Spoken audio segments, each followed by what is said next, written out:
Greetings all, welcome back to another session of Not the Norm. I hope you're all doing well out there. As usual, it's caveat emptor, and as you know by now that means buyer beware, because I'm no expert and it's up to you to come to your own conclusions and do your own research. Okay, so here I've got the Holy Bible, the King James Version. Well, actually this one is, in actual fact, the Master Reference Edition of the Freemason Bible. So this is a Freemason Bible. Clearly see their logo on the front there, the old square and compass. And so I'm going to just go through a couple of things in this book. I've actually got my dog here. I was going to do it right there, but he's decided to park up there. So I'm just going to go through this because a few of you have actually shown some interest in this particular book. Some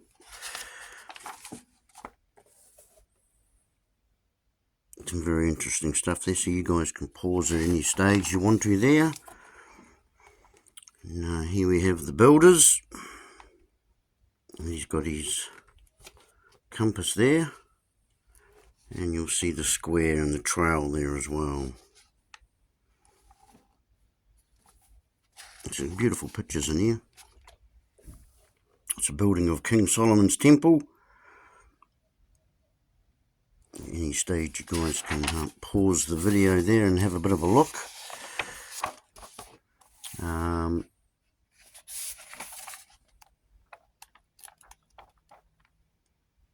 Order of the Eastern Star, different factions of the Freemasons, ancient and accepted Scottish Rite Masonry.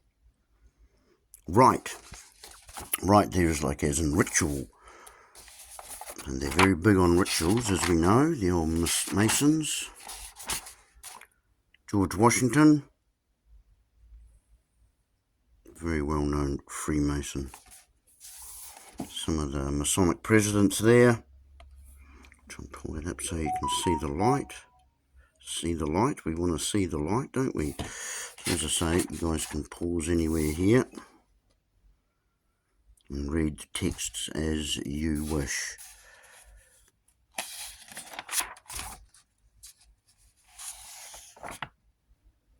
Blue Lodge Masonry. See, there's all sorts of different factions of Freemasonry as well.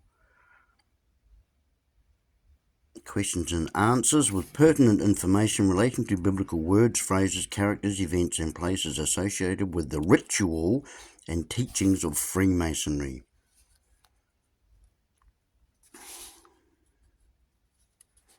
Adam. You can read that stuff. The Adam actually refers to redness. If we go back and look into the origins of it, being red, being of the earth.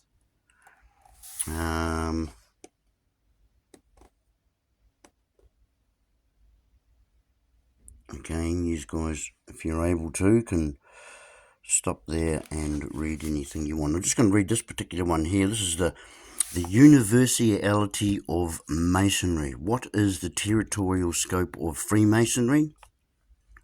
Freemasonry knows no geographical or national limitations. Indeed, it may be truly said that the sun never sets on the vast empire of Freemasonry. Masonic lodges are an essential element of civilization around the whole world over the whole habitable part of the globe. Wherever the wandering steps of civilized man have left their footprints, there you will find temples of Freemasonry. The red man of our American soil has shared with his more enlightened brother the mysteries of our science. On the sands of the African desert, one may be given the Masonic greeting and the grip of the mystic tie. Everywhere civilization travels, Masonry is in the vanguard. It is a mighty stream of blessing, well, that'd be debatable, rising over every hill and mountain, gliding through every field and valley, overflowing every commercial and industrial area, bearing upon its beneficial bosom the abundant waters of love and charity, of brotherhood and unity for every human element of society.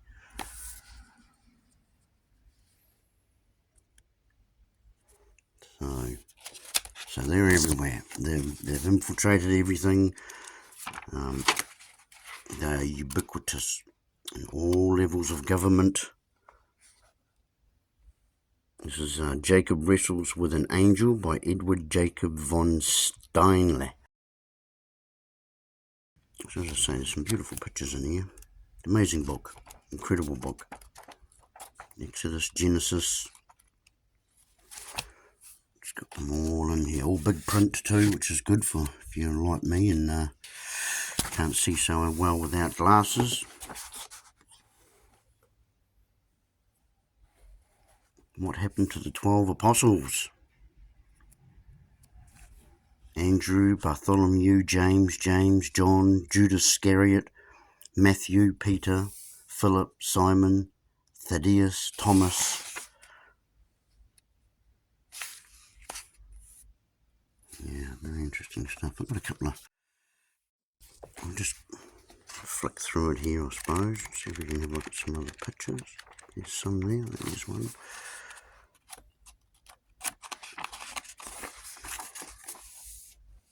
What have we got here? God Creates the Earth by Raphael.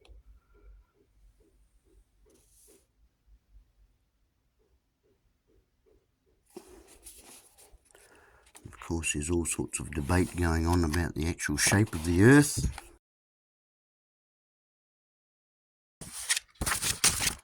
Just looking through here, what was that, Ezra? Second Ezra. See, there's the apocryphal books as well, the ones that were left out. And if you go and look up the definition of apocryphal, it means hidden.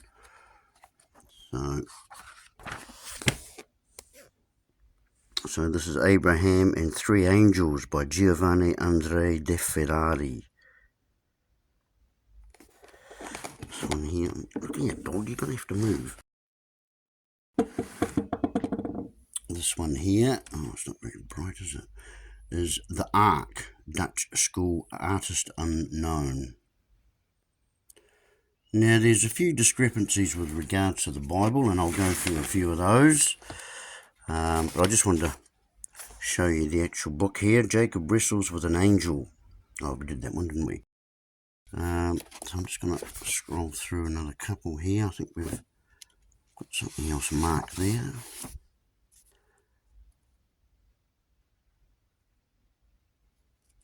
I'm not too sure what I was looking for there. Oh yeah, that's right. So the very, you know, this book, whether it's, you know, truthful or factual, that's up for debate. But and whether it's divinely inspired or not, you know, there's a lot of stuff in here. Of course, we know that it was Hebrewised through the Jews who were held captive in Babylon and had access to certain libraries, and so they borrowed a lot of stories from previous civilizations. For instance, we have Brahma and Saraswati is actually Abraham and Sarah.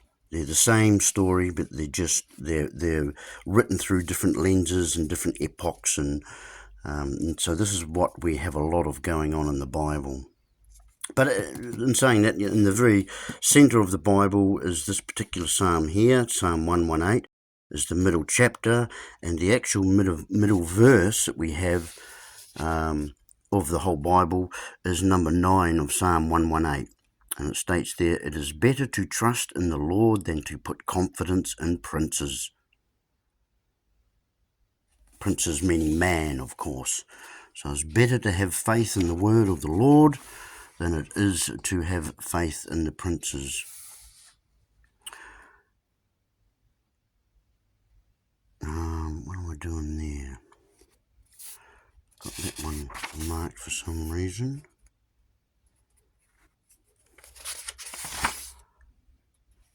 "29. Oh yes, another reconfirmation of that. "Then Peter and other apostles answered and said, 'We ought to obey God rather than men.'" So again, you know, man's laws are fallible. It's as simple as that. Baal is the supreme divinity of the Phoenician and Canaanite nations, as Ashtoreth was their female divinity.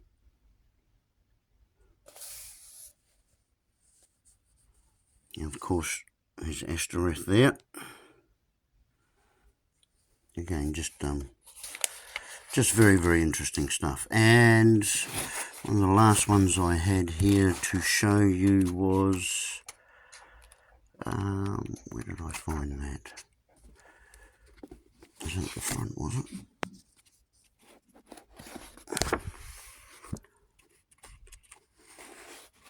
One there. No, I thought it was after that.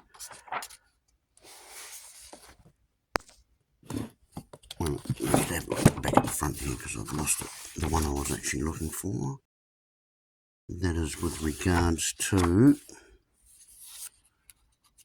No, I'm going to have to wait there. Okay, there's a beautiful picture there. This one is The Wise and Foolish Virgin, by Peter Cornelius.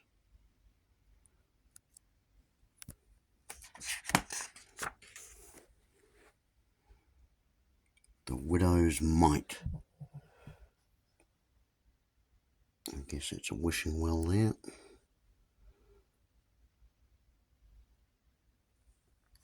Not so much about that one. The Good Shepherd. The Good Shepherd, eh?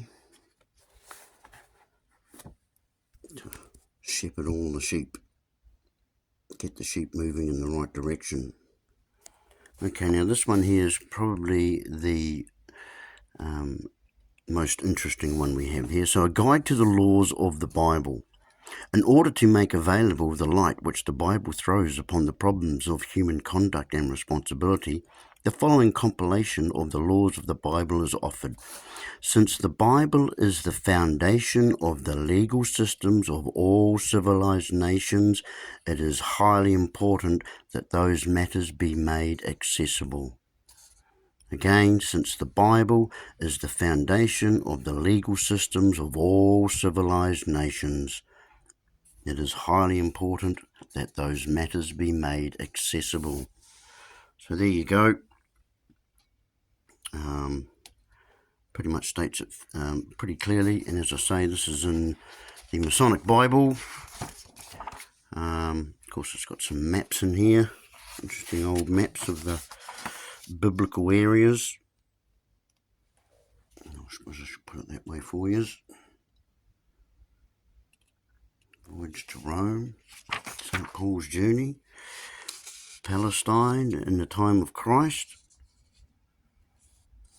Canaan as allotted to the 12 tribes, and you've got the peninsula of Sinai and the Sea of Galilee. So yeah, beautiful book. And just as another side note, I have in my workshops presentations that I've been doing travelling around the country, advising people to get a version of the Bible which expresses Jesus' spoken parables in red. So, Christ amongst the doctors here, because they doctor stuff. So, as I was saying, with with regards to you need to find a Bible with the New Testament with all Jesus' parables and analogies and hidden truths, because that's what parables are. They are truths hidden within parable. People don't like to hear the truth directly, which is a funny thing. Jesus knew that, or the character that is portrayed as Jesus knew that, and so many of the maxims of living, the maxims of law, are equivalent to the parables of Jesus. So we can find correlations between the two. They work hand in glove. If you've come along to my presentations, you'll know that I teach I show how that the book of the law or legislation works hand in hand with this book of the law. This is the Annunciation by Fra Filippo Lippi. If I've got that name right, I'm probably butchering all these names, but very interesting. So, yeah, as I say, so get the versions of the Bible that have have the Jesus parables in the red text, and this will help you a lot. Again, your Bibles. See, this is why the Bible is. This is why it's expressed in one of the maxims of law that ignorance of the law is no excuse. That being because all families back in the day had a Bible. And this is, you had your whakapapa or your genealogy, your chronological record of your historical family, where you come from, and it was all very important stuff. And so this is the book that held all that information. So ignorance of the law was no excuse, because most houses had a Bible.